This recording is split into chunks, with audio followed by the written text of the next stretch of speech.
جب میں نے امام حسین اور کربلا پہ سوچنا شروع کیا تو میں نے سوچا کہ یار یہ جو ہمارے پاس معذور بچے ہیں ان کو امام حسین کا کیسے بتائیں، واقعہ کربلا کا کیسے بتائیں، بچے ذہنی معذور ہیں تو ہم کیسے بتا سکتے ہیں اس عظیم شہادت کو۔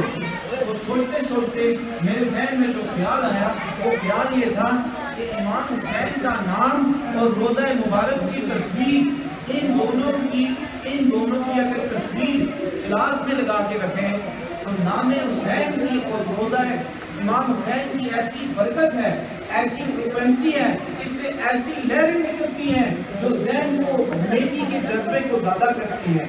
امام حسین نام ہے ایسی روحانی طاقت کا۔ آپ دیکھیں ہم نماز پڑھنا فرض ہے، نماز کے لیے ہر دل کہتا ہے کہ میں نماز پڑھوں، لیکن نماز کے لیے وہ ہمت نہیں ملتی۔ لیکن نیکی ہر دل میں ہوتی ہے، لیکن نیکی کے لیے جو طاقت ہوتی ہے وہ ہم میں نہیں ہوتی۔ آپ دیکھیں کہ فی زمانہ یہ آ گیا ہے کہ اگر روڈ کے اوپر کوئی برائی دیکھیں، کوئی ظلم دیکھیں تو وہاں پر ہم مسلمانوں کا کیا وسیلہ ہے؟ موبائل لے کے ویڈیو بنانا۔ آپ مجھے بتائیں کہ کیا اس برائی کو ہاتھ سے روکنے کی طاقت مسلمانوں میں آج ہے؟ آپ بتائیں سر ہے؟ اس لیے نہیں ہے کہ ہم حسین کی اس فکر سے، حسین کے اس مشن سے دور ہیں۔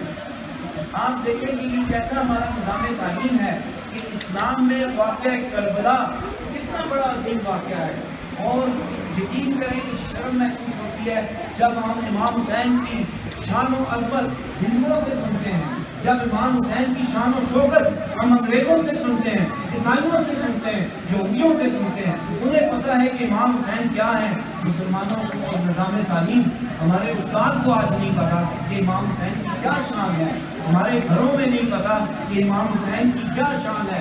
امام حسین نام ہے حق اور باطل کے ساتھ لڑنے کا نام ہے۔ آپ کو بتاؤں یہ میں استاد ہوں اور 23 سال سے میں تدریس کے ساتھ منسلک ہوں، اور بڑے یعنی کہ اس کے ساتھ بتا رہا ہوں جس دل میں حسین نہیں ہے وہ دل بنجر ہے، جس سکول میں حسین کا تذکرہ نہیں ہے وہ سکول بے فیض ہے، جس استاد کے پاس حسین کی فکر، شعور اور ذکر نہیں ہے اس استاد کے پاس کبھی فیض نہیں ہو سکتا، اس علم میں کبھی فیض نہیں ہو سکتا جس میں حسینیت نہیں ہے۔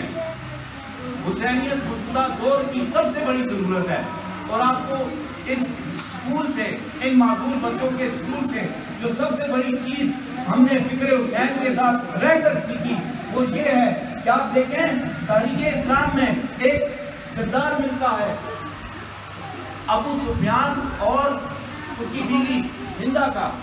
غزوہ احد میں ہندا جو ہے وہ نبی پاک صلی اللہ علیہ وسلم کے چچا مبارک امیر حمزہ کا کلیجہ چباتی ہے، ان کے جسم کے ٹکڑے ٹکڑے کرتی ہے، اس کا انتقام ہندا اپنے دل میں رکھتی ہے، اور وہ ہمیشہ ان کے بارے میں، انتقام کے بارے میں کیا کرتی رہتی ہے؟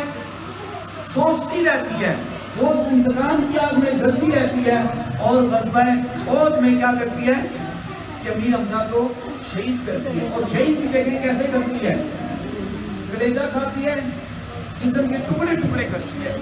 اب اس کردار کو آپ دیکھیں تیسری نسل پہ لے کے جائیں، یزید کی دادی کون ہے؟ ہندا ہے، اور یہاں سے جو سیکھنے کی چیز ہے وہ یہ پتہ چلتی ہے کہ کمال، سنیں، کمال جو ہوتا ہے وہ آگے نہیں ہوتا، کمال پیچھے ہوتا ہے۔ اسی طرح زوال بھی آگے نہیں ہوتا، زوال پیچھے ہوتا ہے۔ دیکھیں ہندا کی وہ جو سوچ تھی، وہ جو جینز میں، وہ ڈی این اے میں وہ بات تھی، وہ تیسری نسل میں یزید کی صورت میں دیکھیں کیسے آئی۔ اس سے مطلب یہ نکلتا ہے کہ ہماری عورتیں، ہماری بچیاں، ہماری مائیں، ہماری بہنیں جن کے دلوں میں بغض ہوتا ہے، جن کے دلوں میں دوسرے کے لیے نفرت ہوتی ہے، جن کے دلوں میں رشتوں کو توڑنا ہوتا ہے، جو یہ کہتی ہیں کہ فلانے کے، یعنی اپنے گھر میں یہ کہتی ہے کہ فلانے کے گھر نہیں جانا، فلانے کے گھر نہیں جانا، فلانے کے گھر نہیں جانا، یہ کیا ہے؟ یہ اپنی نسل کو خراب کرنا ہے۔ اگر آپ غصے والے والدین ہیں تو سمجھتے ہیں کہ آپ کے پوتے کیسے ہوں گے، کیسے ہوں گے؟ تو ضرورت ہے اپنی نسل کو اگر آپ نے بچانی ہے تو عشق حسین میں بچا سکتے ہیں، اس آنسو آپ کی نسل کو کیا چیز بچائے گی؟ آپ کی نسل کو حسین کی یاد میں وہ آنسو جو نکلیں گے وہ آپ کی نسل کو بچائے گی۔ آپ کی آخرت کو کیا چیز بچائے گی؟ حسین کی یاد میں اور شہداء کربلا کی یاد میں وہ جو آنسو نکلیں گے وہ ہماری نجات کا ذریعہ بنیں گے، کیونکہ نبی کریم صلی اللہ علیہ وسلم نے فرمایا ہے کہ جس نے حسن حسین سے محبت کی اس نے مجھ سے محبت کی، اور جس نے مجھ سے محبت کی اس نے خدا سے محبت کی۔ ضرورت اس عمل کی ہے کہ اپنے گھروں کو، اپنے دلوں کو ذکر حسین سے روشن کریں۔ حسین زندہ باد، حسین زندہ باد۔